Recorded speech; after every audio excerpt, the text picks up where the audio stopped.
Hello, ഇന്ന് നമുക്ക് വളരെ എളുപ്പത്തിൽ സാമ്പാർ ഉണ്ടാക്കാം. 1/2 കിലോ മത്തൻ കഷ്ണങ്ങളാക്കി എടുത്തിട്ടുണ്ട്. 5 പച്ചമുളക് നീളത്തിൽ അരിഞ്ഞെടുത്തിട്ടുണ്ട്. 5 വെണ്ട കഷ്ണങ്ങളാക്കി എടുത്തിട്ടുണ്ട്.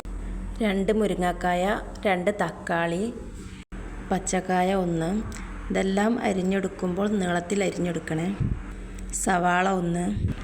1/2 കിലോ ചിരങ്ങ. ഇതെല്ലാം ഒരു കുക്കറിലേക്കിട്ട് അതിലേക്ക് 2 ടേബിൾ സ്പൂൺ ഉപ്പ്, 1 ടീസ്പൂൺ മുളക് പൊടി, 1/2 ടീസ്പൂൺ മഞ്ഞൾപ്പൊടി, 1 ടേബിൾ സ്പൂൺ സാമ്പാർ പൊടി, 1/2 ഗ്ലാസ് പരിപ്പ്, 1 ലിറ്റർ വെള്ളവും ഒഴിച്ച് കുക്കർ അടച്ചു വെച്ച് ഫുൾ ഫ്ലെയിമിലിട്ട് 2 വിസിൽ അടുപ്പിച്ചെടുക്കാം.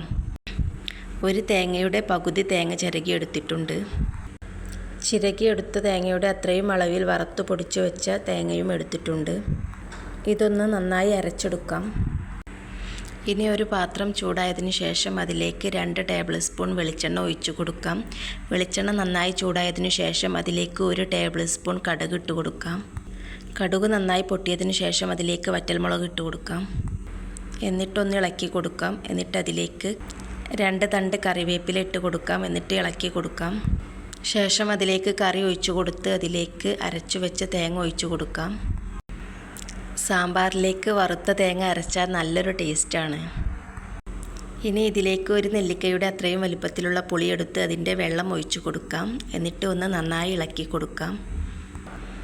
ഈ സമയം ഉപ്പ് പാകമാണോ എന്ന് നോക്കി ഇതിലേക്ക് ആവശ്യമെങ്കിൽ ഉപ്പിട്ട് കൊടുക്കാം. ഞാൻ 1 ടേബിൾ സ്പൂൺ ഉപ്പിട്ട് കൊടുത്തിട്ടുണ്ട്. കായം ചേർത്തെന്ന് കരുതി പ്രത്യേക ടേസ്റ്റൊന്നും ഇല്ലാത്തത് കൊണ്ട് ഞാൻ സാമ്പാറിലേക്ക് കായം ചേർക്കാറില്ല. കറി നന്നായി തിളച്ചതിന് ശേഷം ഗ്യാസ് ഓഫ് ചെയ്യാം. എല്ലാവരും ഉണ്ടാക്കി നോക്കിയിട്ട് നിങ്ങളുടെ അഭിപ്രായം കമൻ്റായിട്ട് അറിയിക്കണേ. വീഡിയോ ഇഷ്ടമായ ലൈക്കും ഷെയറും സബ്സ്ക്രൈബും ചെയ്യാൻ മറക്കരുത്.